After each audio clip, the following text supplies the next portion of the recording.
Oh, malaglag, malaglag.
Hindi kayo nakaranas na ganyan, di ba? Ako ang nasa unang-una ako eh, nasa commander. Sa first platoon ako ang number 1. Ako nasa unang-una. Yung ganyan sa aming papasalbahan eh, kaya di ko nag-MSTP na lang ako eh. Nakakita ko sa may hallway. Hindi ko marang sumunod daw. Bilang susuntukin niya na sa tiyan papa.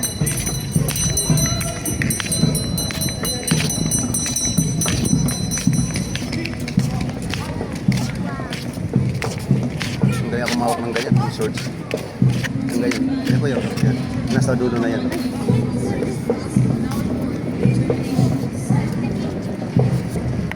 Yan dyan ako yun. Yan yung posisyon.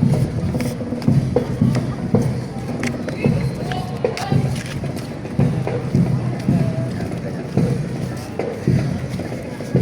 Sakto punta natin papa.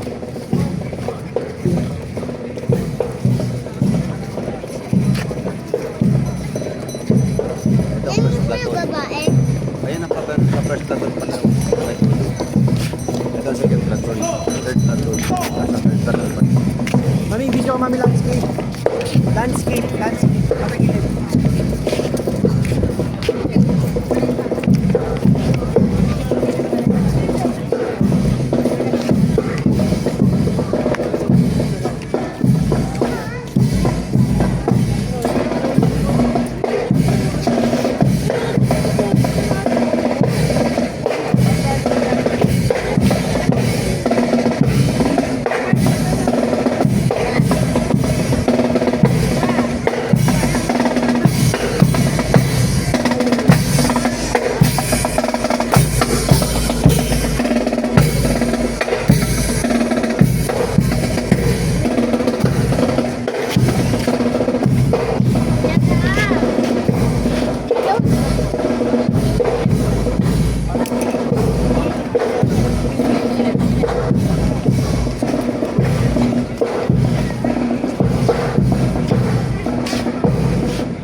Yung commandant na, gano'n din ang kaaway ko.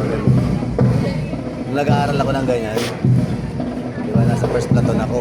Ano po yan mga yun? Kadit. Oo. Ayos ka lang yan?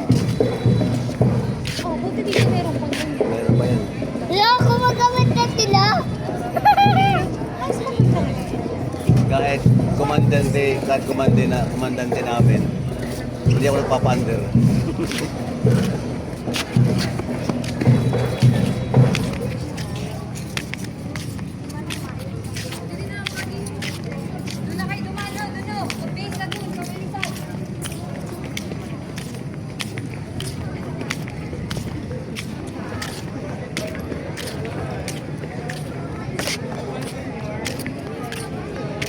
Ladies and gentlemen, we shall now proceed to the static display presented by the 31st Infantry Battalion, 9th Infantry Division, Philippine Army. This exhibit showcases the unit's capabilities, equipment, and operational assets, reflecting their commitment to readiness, professionalism, and service to the nation. Ladies and gentlemen, introducing the Sarge Battalion 9-man Infantry Squad.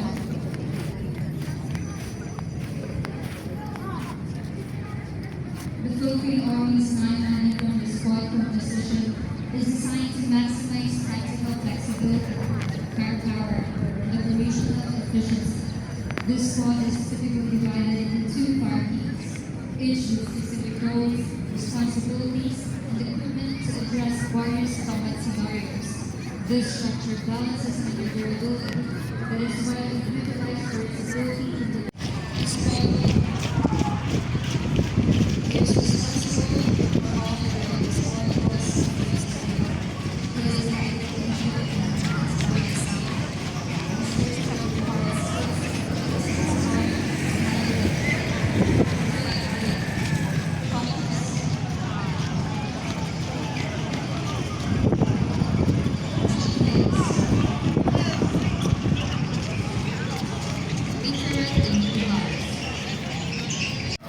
equipped with infrared aiming device, low power radio handheld, and fragmentation, Bango. hand grenade smoke, Bango.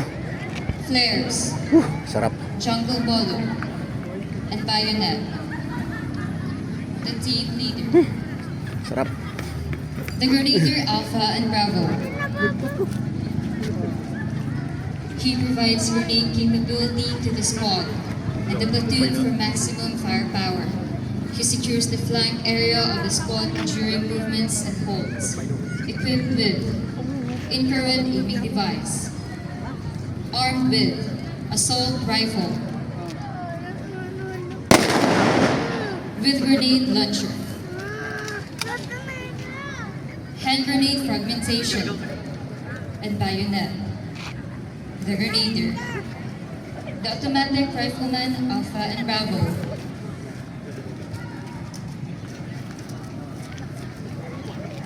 he is responsible in providing sustained automatic firepower for the squad, equipped with infrared aiming device,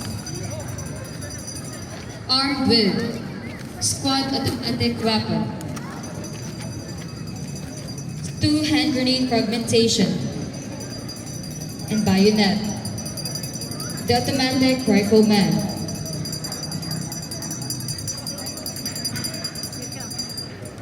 The rifleman Alpha and Bravo. He is responsible for the food supply and medical requirements of the team. He monitors the health and hygiene of the team. He administers first aid and combat lifesaver of the team. He provides rare security to the team and erases the tracks left by the squad or team during operation. Equipped with infrared aiming device, portable stove, cooking pot, and combat lifesaver kit. Armed with assault rifle, hand grenade fragmentation, and bayonet. The rifleman.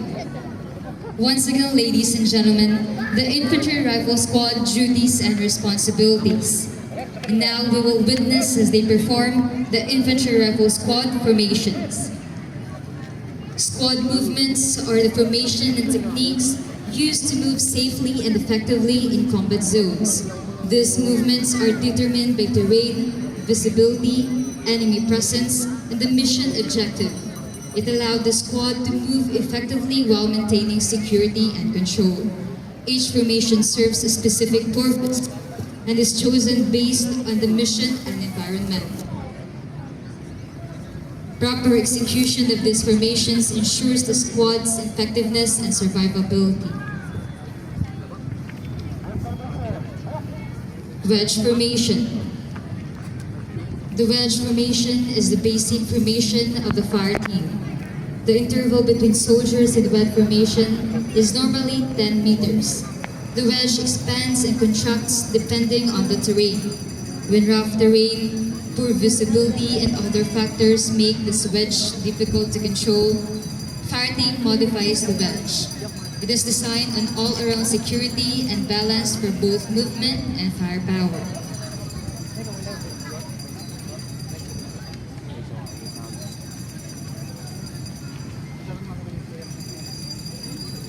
Squad line.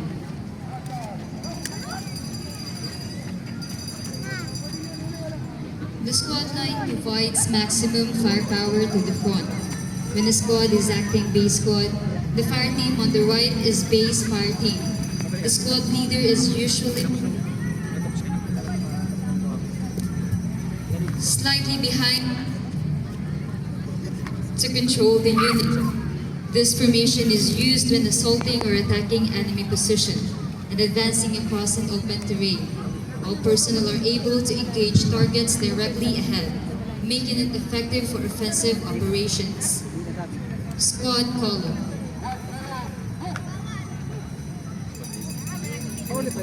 The squad column is the most common formation.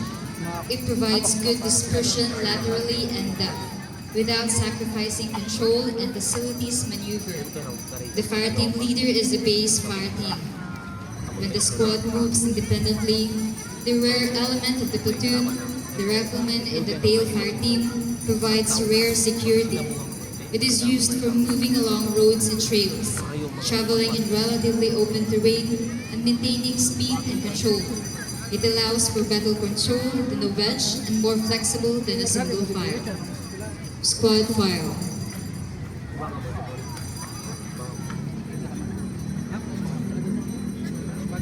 The squad file has the same characteristics as the fire team file.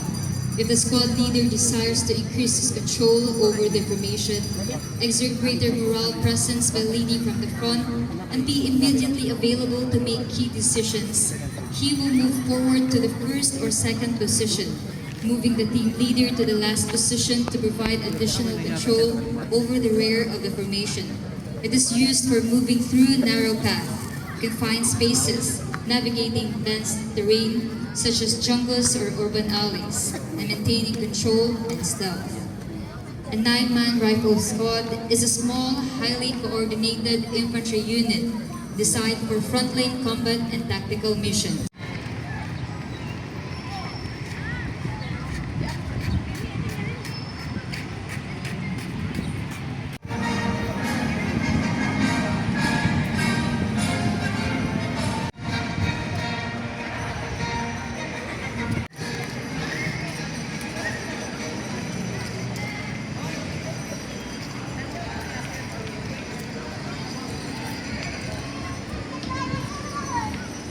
At this juncture, let us welcome the Fancy Drill exhibition of the ROTC cadets of the SCI ROTC unit, composed of first class, second class,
Ano? May ginagawa ko eh.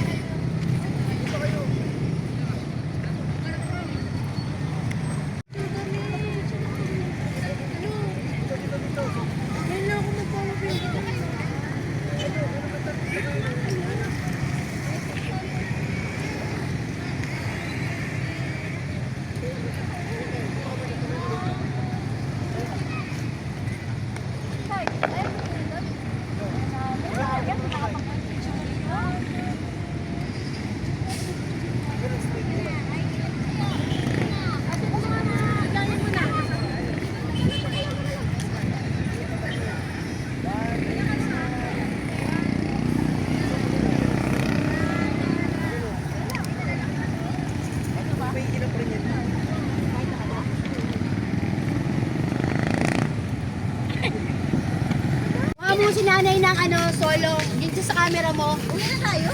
Hindi pa. Mamaya, dun mo na kami. Picture mo muna si nanay. Akin na yan, bago na yan. Baba mo yan. Abo, wait lang. Picture lang ka na kayo.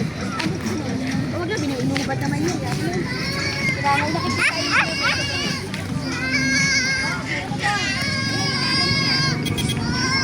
Wala mo lang yan. Wala mo. Doon pa! Maglakad ka pa!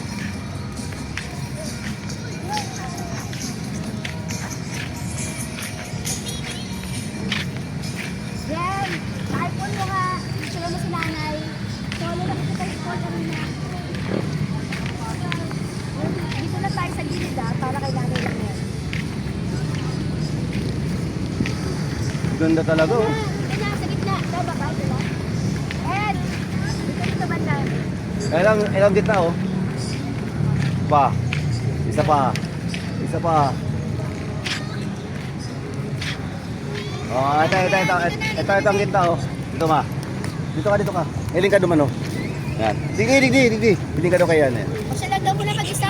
O, dyan ka lang. O dito tayo, dito tayo, dito. May ilaw na, ang ganda na. Ganda.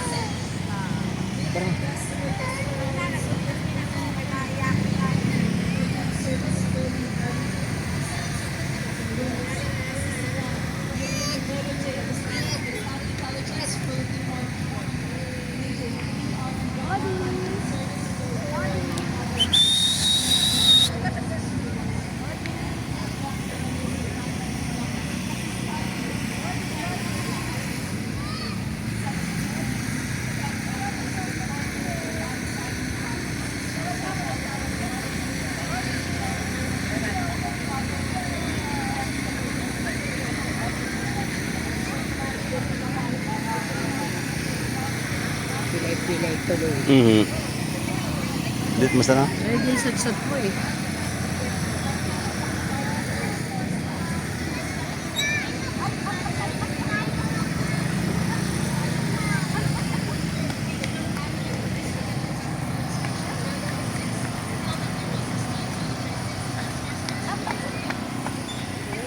Tuwa tabi naman kay Mama Yuli. Tuwa tabi doon.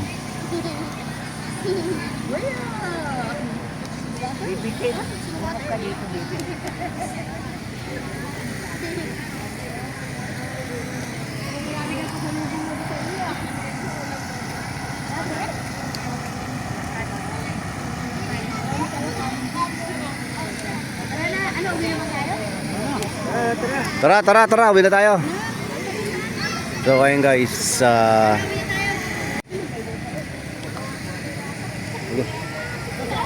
guys, bali ang oras natin ay nasa alas 6:20 na ng paggabi.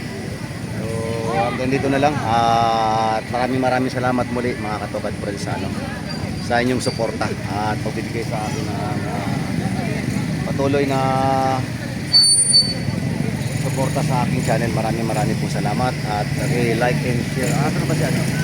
At pakipindot guys ng notification para maging updated kayo lagi sa mga video na aking ina-upload. So pauwi na kami guys.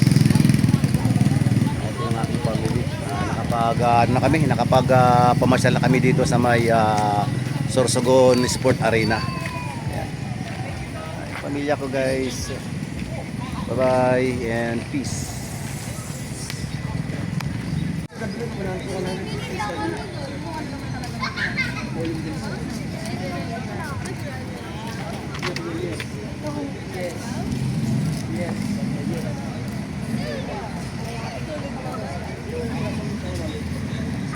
Kunin niyo na ko yung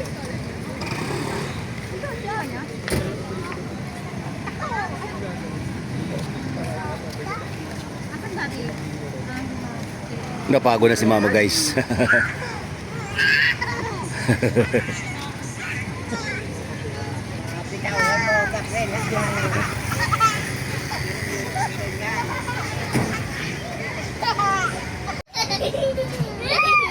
Mama, no!